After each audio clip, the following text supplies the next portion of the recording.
Welcome back to the Scrapyard Guys. Rogtronic here, and I am joined by Devil Driven today, and we're going to discuss Gwent and Marble Snap. Devil Driven is a content creator who makes Gwent content, but it also has made some Snap content as well. He's also one of the senior moderators for pretty much all of the CDPR franchises in their Discords and Twitch and things like that. Say hello, Devil Driven. Thanks for having me, man. I appreciate it, dude. No worries, no worries. This is a good. It's good to show people other games and then how they relate to each other and whatnot. I think it's a good concept. Absolutely, absolutely. I think Cheers. People who like Snap will like Gwent. All these card games have a similar themes behind them. To the audience that's never played Gwent, can you give us like a 30-second to a minute sort of snapshot as to like what Gwent is and how it works? That's a hard question, maybe. No, I've had it asked a bunch of times, so I know how to do it. Gwent differs from a lot of card games where there's no face. You know what I mean? You're not attacking face like you would in Hearthstone. There's no mana where you have like the mana curve where you're trying to okay, I need 1 drops, 2 drops, 3 drops. Gwent is based on a provision system. You're allotted X amount of provisions per leader ability. There's 5 leader abilities per faction, so there's like 25 leader abilities. I forget, I've been playing for so long, but the leader abilities cap your provision system, and that's how you put your cards in the deck. You have to have 13 units. Units are things with strength that give you points on the board. And then it's also it has similar mechanics to Snap where you want to win 2 out of 3 rounds. They're not happening simultaneous like they are in Snap, but you use your provisions and your cards per round to see, how far do you want to go? How far do you want to push? If it has initiative, you go first, you go second. If you play this, and your opponent plays that, that card might react to this card or whatever. But you just go through the 3 rounds, and then whoever wins 2 out of 3 in the end and takes that game. Obviously, for people who don't know, it's set in the Witcher universe. Absolutely, yes. Fun fact, when I first played The Witcher Wild Hunt, I basically stopped playing the main game and just went around to all the inns to hunt down Gwent cards until eventually I didn't know what I was doing in the main game and I stopped playing. Now, years later, I came back and finished Wild Hunt, and I promised myself, do not play Gwent in this game or you will get distracted. Now, I know it's a different version of Gwent, and the CCG Gwent is a much more fleshed out. The other thing about Gwent, if people don't know, the artwork in Gwent is like nobody can touch it. I think some of the best artwork in the game in CCGs. Debate me. No, there's no debate. Even the people that make the other card games, they know. They know. There's no one touch. I mean, Magic has some pretty good card art and stuff, but because the cards are so big in Gwent, they're like real tall, like baseball cards almost. It's just it showcases so much of the the landscape and the character, and then they're animated, so there's things going on. It's just nothing can it's touch very cool. It's very cool. Okay, so let's get to the point of this whole video. So we're going to look at the differences and the similarities between Gwent and Snap and what we like and don't like, etc. So first of all, how much do you know about Snap right now? I played a decent amount. I played about half of last season. I only got to rank 60, but you're kind of limited, on your resources with it. But I like the feel of the game. I like that the games are quick. I like that the locations change. It gives you variety. I like the fact that they have the progression system to where it kind of caps your ladder experience, because you're here in pool 1, and people you're playing against, they can't bling up their credit card, too much to where, they don't get a bigger advantage. I like that, but it also, in the same breath, when you want to get some cards and you got to wait 4 days for some cards, it's pretty rough. Absolutely. Yeah, you've touched on some really good, other people have said the same thing.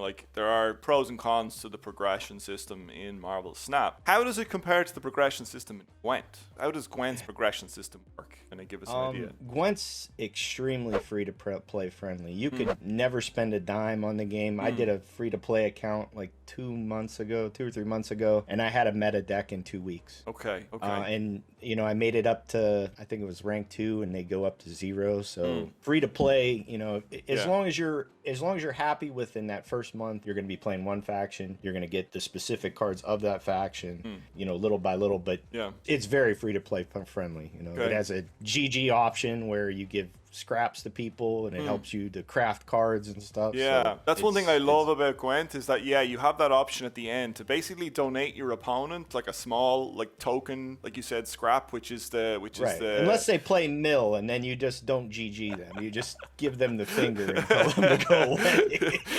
they get no scraps. You block them mill. and never speak to them Yes, again. Yeah, no, I get that. Don't hit the GG button. I've always, having played a small amount of Gwent myself, I always love that you can kind of donate to other players. That it's not much, like it's 5 scrap, and like it costs like what's the base for like a common? Is it 100 scrap maybe or something like that? I can't remember the actual totals. It's very cheap. Yeah, I mean, and that's not counting like the premium cards. That goes into like a powder situation. Sure. But that's more of them getting their money. What I mean? The game's got to make some kind of money. Absolutely, absolutely. Yeah, and remind me again, it does have a sort of it has a season track, a free version, and a paid for version. Am I right in saying that? Similar to season pass. Yeah. Anybody could play the season pass. It's just if you want all the cosmetics, the leader skin is specific for that 3-month thing. But I mean, the leader skin, when they first started doing them, they were pretty wonky looking, but since they've, changed some things on what technology they use to make them, they look really good. Like the Alzer skin that they have, it's wicked. And you also have the ability now to like purchase boards as well. Am I right in saying that? Like, so like the cosmetics are really like turned up to 11 on Gwent, correct? Like, like you can click on the board and there's like, you click on like a mailbox and like birds will fly out, or there's one where it's a free board. They gave it away for Halloween, where one of the brewers, she's stirring the pot, and when you click on it, it's and the other cool thing they do though too with those boards is they have some of them where if you purchase them, they donate them to the competitive scene. So like they have their tournaments every so often. They have Gwent Opens and Gwent Masters and stuff, and the community donates to that tournament. I think it's like 33% of that or something like that. So I think last time they had like $12,000 that they had for the top players to split, when they're playing games, which is really cool. I like that. That's a good way of kind of giving back to your community, definitely. The game itself, would you describe Gwent as a grindy style game? If you want to be a competitive player, if you want to rise in the pro ranks and like get to a Gwent Open or something like that, you got to play 8 hours a day of just straight games, But if you're just a casual player like me, I like card games. I just like the idea of me versus you, my brain versus your brains. Your brain's probably a lot bigger than mine, but I'm gonna try like hell to beat you. So. Oh, that's cool. Okay. And then I wouldn't consider it. Just depends on your mindset. Your personality also might dictate how grindy the game is as well. Absolutely. So then I had these questions that I want to ask you. So what do you think Gwent could learn from Snap first? Like, is there anything in Snap that you like that Gwent could maybe cherry pick those ideas? I would definitely love to see Gwent do variants of some sort for their cards. I think that would be fantastic, especially too, like you could keep the core design philosophy of the aesthetic art that they have, but you could have a variant where it's like anime one, or they already had like on the season pass they did like Geralt and they had Ciri and stuff where they put her in like a Japanese like kimono dress or whatever, and it was really cool. So I would love to see variants and thing of some, even if you had to like in like Snap you pay like 750 gold for one, but if you could use some of your extra scraps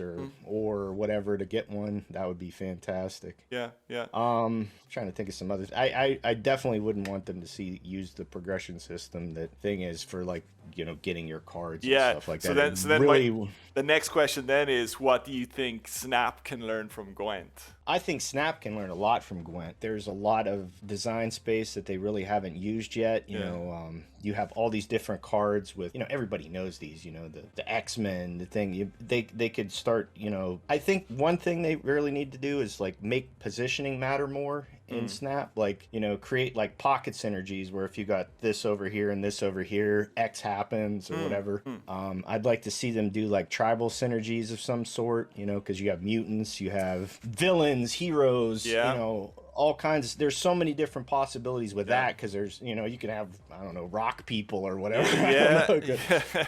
Just you know, Korg. but Just Korg in there. yeah.